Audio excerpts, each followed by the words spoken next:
Baik, bismillahirrahmanirrahim. Assalamualaikum warahmatullahi wabarakatuh. Sobahal khair anak-anak ustazah semuanya. Kaifa halukum?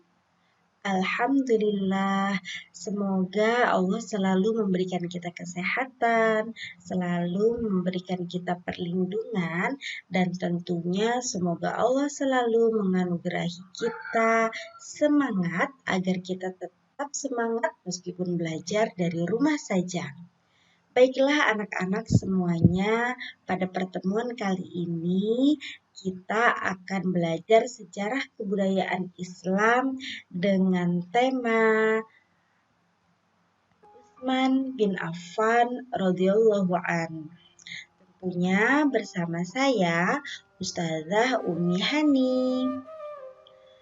Mengawali pelajaran kita pada pagi hari ini, marilah kita sama-sama membaca Al-Basmalah. Bismillahirrahmanirrahim. Anak-anak kelas 6 yang dirahmati Allah Subhanahu wa taala, Utsman bin Affan adalah salah satu keturunan Bani Umayyah. Jadi kalau di Indonesia Bani itu seperti suku. Nah, sukunya Utsman bin Affan adalah suku Umayyah. Di Arab sana dikenal dengan sebutan Bani Umayyah. Bani apa? Iya, benar, Bani Umayyah. Nah, Utsman bin Affan dan kebanyakan Bani Umayyah lain biasanya berposisi sebagai pedagang. Jadi, Utsman bin Affan ini pekerjaannya adalah pedagang, tetapi beliau bukan pedagang biasa. Beliau adalah pedagang yang kaya raya.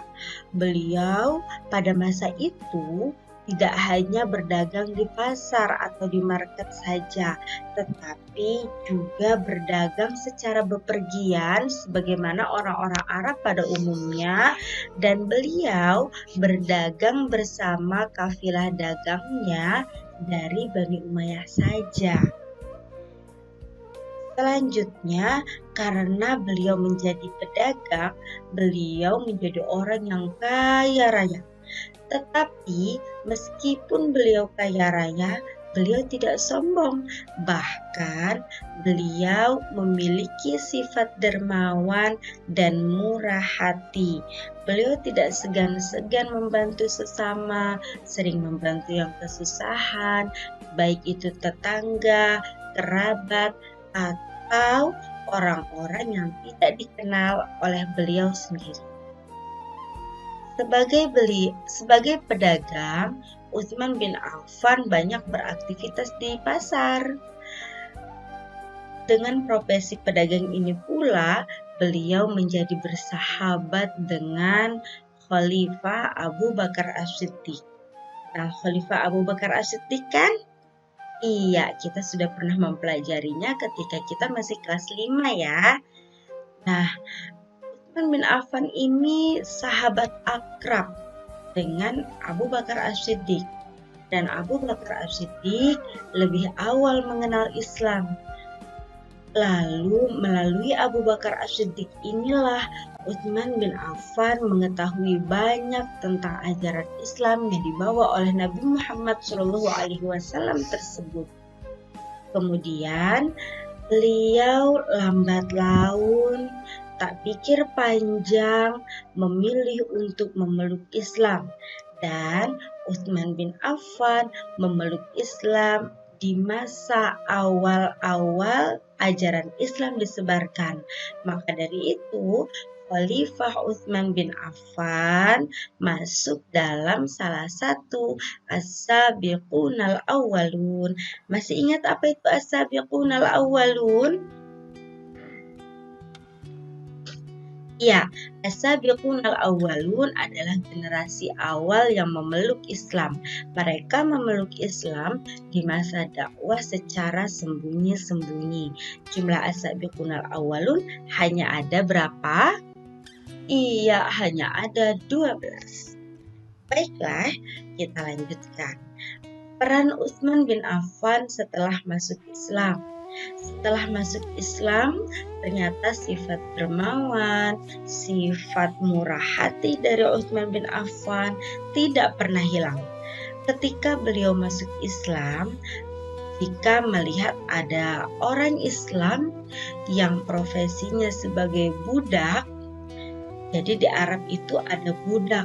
Budak itu golongan terendah dalam tatanan masyarakat. Anggap aja orang yang paling miskin. Mereka dimiliki oleh orang-orang kaya. Jadi ada manusia yang miskin banget dan dimiliki oleh orang-orang kaya. Mereka bisa diperjualbelikan, bisa disuruh-suruh, dan lain sebagainya. Nah, ketika Utsman bin Affan melihat orang-orang budak tadi yang masuk Islam dan disiksa oleh tuannya, beliau selalu berusaha membantu. Jadi budak-budak muslim itu disiksa karena mereka kan orang miskin, gak ada yang melindungi. Jadi ketika masuk Islam itu tuan-tuannya lebih banyak menyiksa mereka.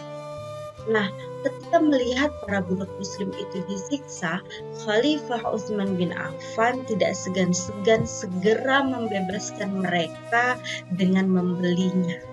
Jadi mereka dimerdekakan. Khalifah Utsman bin Affan bayar kepada tuannya untuk memerdekakan budak yang disiksa tersebut. Untuk apa? Agar budak yang awalnya disiksa tersebut dapat merasakan kemerdekaan beribadah. Setelah mereka bebas, mereka tidak lagi menjadi budak, mereka bisa beribadah tanpa mengalami siksaan. Khalifah Utsman bin Affan dijuluki Dzu Nurain. Apa itu Dzu Nurain? Artinya adalah pemilik dua cahaya. Apakah Khalifah Utsman bin Affan ini memiliki dua cahaya yang dibawa kemana-mana? Oh tidak, beliau dijuluki Dzu Nurain atau pemilik dua cahaya karena beliau menikahi dua putri Rasulullah Muhammad SAW. Siapakah kedua putri Rasulullah tersebut?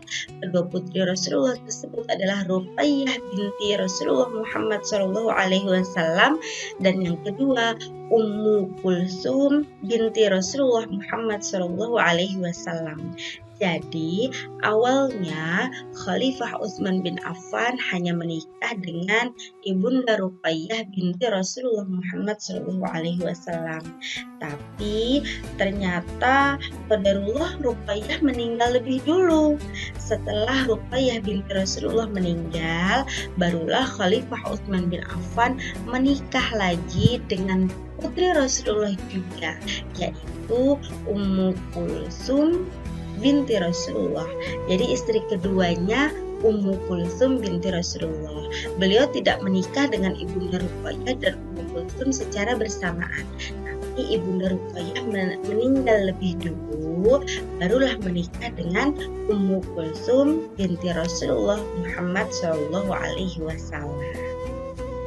Kemudian anak-anak, bersama istri beliau tercinta yaitu Ibunda Ruqayyah binti Rasulullah ini, Khalifah Utsman bin Affan melakukan hijrah. Hijrah itu apa? Berpindah dari satu tempat ke tempat yang lain. Kemana beliau hijrah? Ke suatu tempat yang bernama Ethiopia atau pada masa itu disebut dengan negeri Habasyah. Beliau pergi ke sana atas perintah Rasulullah Muhammad SAW. Dan di Ethiopia ini beliau tidak sendirian. Hijrah ini tidak juga hanya dilakukan berdua dengan istri tercinta Ibunda Ruqayyah, tetapi ada banyak para sahabat, beberapa sahabat yang juga diperintahkan oleh Allah Subhanahu wa Ta'ala. Beliau hijrah ke sana bersama para sahabat dan istri tercintanya. Nah, kemudian anak-anak pada tahun 627 Masehi atau pada tahun 6 Hijriah, setelah peristiwa hijrah kaum muslimin dan Rasulullah ke Madinah di tahun 627 ini, kaum muslimin beserta Rasulullah Muhammad SAW secara berombongan berniat menunaikan ibadah haji ke kota Makkah. Jadi dari Madinah mereka melakukan perjalanan ke kota Mekah dengan tujuan untuk menunaikan ibadah haji. Namun ketika melihat rombongan mereka yang banyak, orang-orang kafir Quraisy salah paham. Mereka kira orang Islam datang berombongan untuk menyerang kafir Quraisy. Lalulah kafir Quraisy ini memprovokasi kelompoknya, memprovokasi kaumnya untuk membentuk armada perang. Kaum Quraisy ini mengajak kaumnya yang lain untuk membentuk kelompok perang melawan kelompok Islam yang kata mereka sudah di perjalanan akan menyerang kaum Quraisy. Nah, intel Rasulullah atau mata-mata Rasulullah mengetahui hal tersebut dan memberitakannya kepada Rasulullah. Maka Rasulullah tidak tinggal diam. Rasulullah menunjuk Khalifah Utsman bin Affan sebagai perwakilan diplomasi kaum muslimin, sebagai juru bicara kaum muslimin. Untuk apa? Untuk menyampaikan bahwa kaum muslimin datang tidak bermaksud berperang, melainkan berniat menunaikan ibadah haji. Hingga akhirnya mereka menyepakati sebuah perjanjian Hudaybiyah. Jadi ketika itu Utsman bin Affan ditunjuk oleh Rasulullah Muhammad SAW mewakili untuk menyampaikan maksud dan tujuan kedatangan kaum muslimin ke kota Mekah. Nah, setelah Khalifah Utsman bin Affan melakukan apa yang diperintahkan oleh Rasulullah, maka antara kaum muslimin dan kaum Quraisy terjadi sebuah perjanjian, yaitu perjanjian Hudaybiyah. Nah, apa perannya Khalifah Utsman bin Affan kalau begitu? Nah, peran Khalifah Utsman bin Affan adalah sebagai juru bicara kaum muslimin atau perwakilan diplomasi kaum muslimin pada peristiwa perjanjian Hudaybiyah. Kita sudah pernah belajar perjanjian Hudaybiyah di kelas 5 kemarin ya. Nah, itulah tadi materi tentang Khalifah Utsman bin Affan. Dari sebelum beliau masuk Islam, beliau sudah menjadi pedagang dan sudah kaya raya. Hingga beliau masuk Islam, beliau juga pedagang kaya raya yang dermawan dan murah hati. Anak-anak ustazah yang dirahmati Allah Subhanahu wa Ta'ala, sebelum kita mengakhiri pelajaran kita pada pagi hari ini, ustazah akan bertanya terlebih dahulu. Dari semua pelajaran yang sudah kita pelajari ini, tentu ada hikmah yang bisa kita ambil. Aja hikmahnya, ada yang bisa jawab? Iya, yang pertama harus semangat bekerja sebagai dengan profesi apapun. Dalam hal ini kita meneladani semangat bekerjanya Khalifah Utsman bin Affan sebagai pedagang. Nah, yang kedua, jika kita kaya raya kelak, amin, kita harus dermawan dan murah hati. Kita teladani dari sifat dermawan dan murah hatinya Khalifah Utsman bin Affan.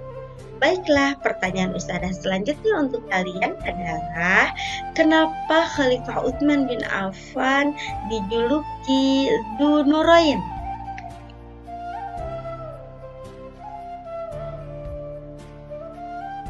Iya, benar, jawabannya benar. Dzunurain diberikan kepada Khalifah Utsman bin Affan karena beliau menikahi dua putri Rasulullah Muhammad SAW. Siapa saja?